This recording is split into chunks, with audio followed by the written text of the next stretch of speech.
Hi dear audience, welcome back to our Eastern Wisdom series. After exploring Taoist cultivation and hybrid wisdom, today we dive into a pre-Qin Taoist classic that's often overlooked but highly respected by Zhuangzi Liezi, written by Liezi, a Taoist scholar earlier than Zhuangzi.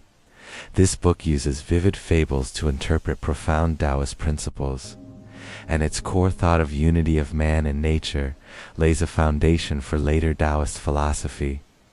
We'll split it into 3 episodes, uncovering the deep logic behind familiar fables and their connection to Taoist practice. Why is Liezi a must-read for understanding Taoist philosophy? Unlike other Taoist classics that focus on theoretical elaboration, Liezi integrates philosophy into vivid fables, such as The Man Who Worried About Heaven, a story of a man anxious that the sky would fall and you. Gong Moves Mountains, a tale of an old man determined to move to huge mountains blocking his home. More importantly, Zhuangzi respected Liezi deeply. He mentioned Liezi more than 10 times in his works and called him Master Liezi, a title of respect, while he only called Confucius by his given name. This shows Liezi's status in pre-Qin Taoism. Let's clarify the core thought of Liezi, being born without being born, changing without being changed. Liezi believed that there is an invisible force Tao that generates all things but is not generated by others, and drives all changes but remains unchanged itself. All visible things, including humans, are products of the interaction of yin and yang, F. Following the law of gain here and loss there, life and death and cycle. This inherits Liezhi's thought of Tao generates all things and goes deeper into the law of natural circulation. It's worth noting that Liezi is not a pseudograph as once suspected. Recent academic research confirms that although the original version was lost, the existing version, compiled by Zhuangzi in the Eastern Jin dynasty, basically retains Liezhi's original ideas. Its philosophical depth lies in not only advocating following nature, but also providing a path to realize it, forgetting oneself and external things, i.e., the state of oneness of self and things. In this episode, we've established the status and core framework of Liezi. In the next 2 episodes, we'll analyze its classic fables to explore the practical methods of oneness of self and things and the enlightenment for modern life. Prepare to rethink familiar stories from a Taoist perspective. See you next episode.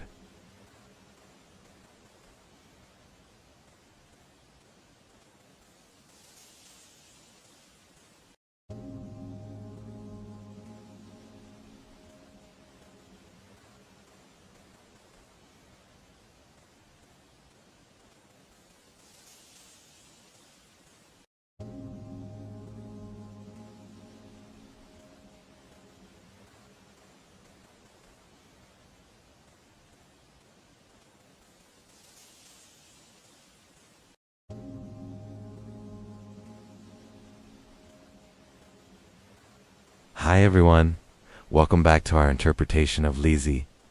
Last episode, we learned about its important status in Taoism and core philosophical ideas. Today we'll combine its classic fables with practical methods, exploring how to achieve the state of oneness of self and things, a key practice in Liezi that goes beyond simple following nature. First, let's analyze the fable of Liezi learning Tao. Liezi and his friend Biao studied under Liu Shangyi. For 3 years, he dared not think about right and wrong, nor speak about gain and loss, and only then did his teacher glance at him. After 5 years,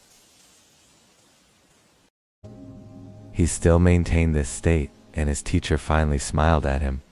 After 9 years, he completely forgot right and wrong, gain and loss, even his teacher and friend.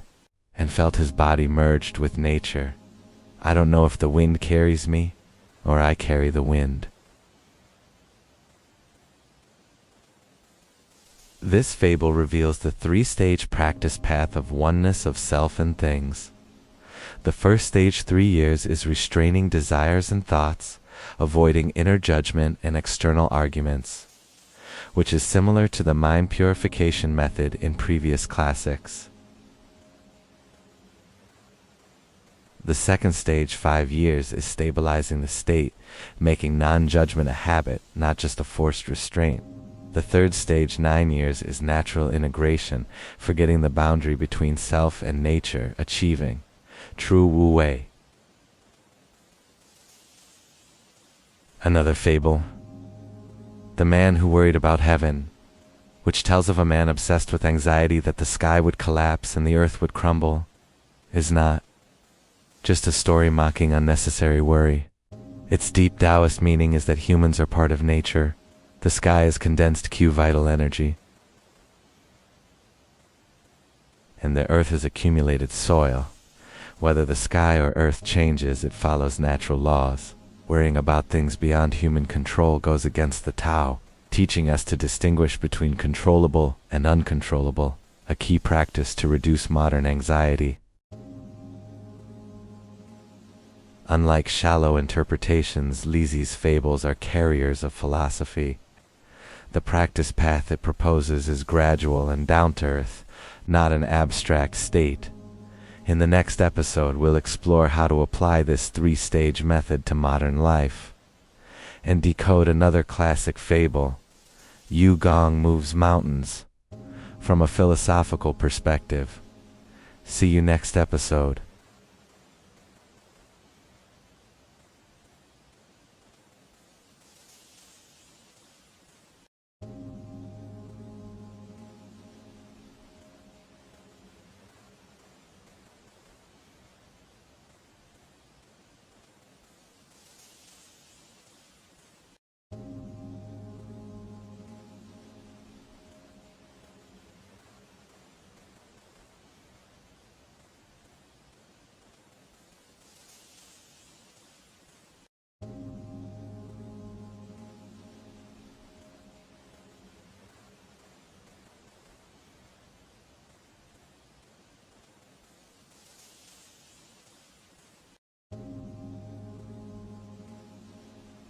Hi dear audience, today we wrap up our interpretation of Liezi. In the past 2 episodes, we understood its core philosophy and the three-stage practice path of oneness of self and things.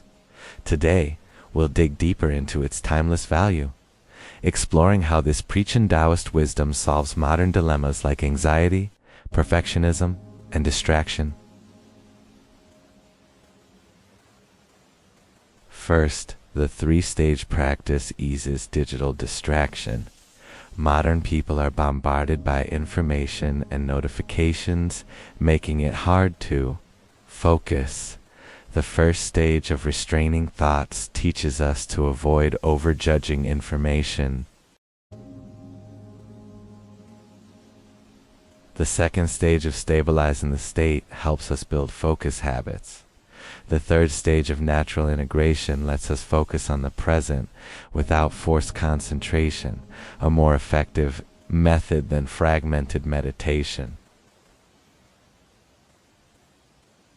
Secondly, the wisdom of distinguishing controllable things solves excessive anxiety.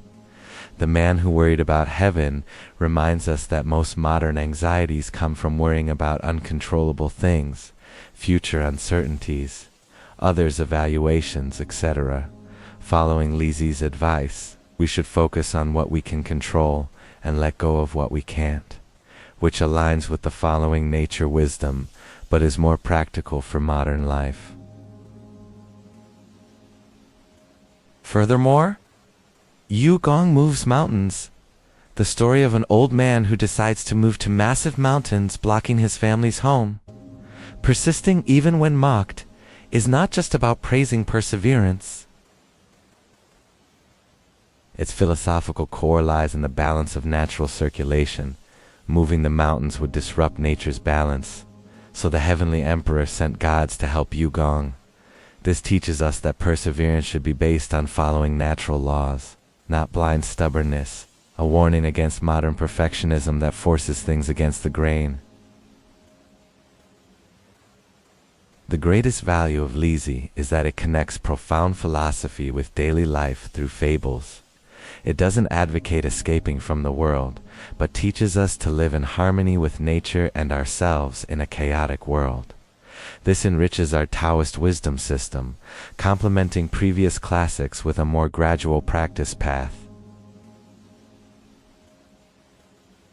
That's all for our interpretation of Liezi. Next, we'll explore another pre-Qin Taoist classic that focuses on Tao's operation law with more theoretical depth. Do you want to dive deeper into Taoist philosophy or prioritize practical methods? Welcome to leave your comments below. See you in the next episode.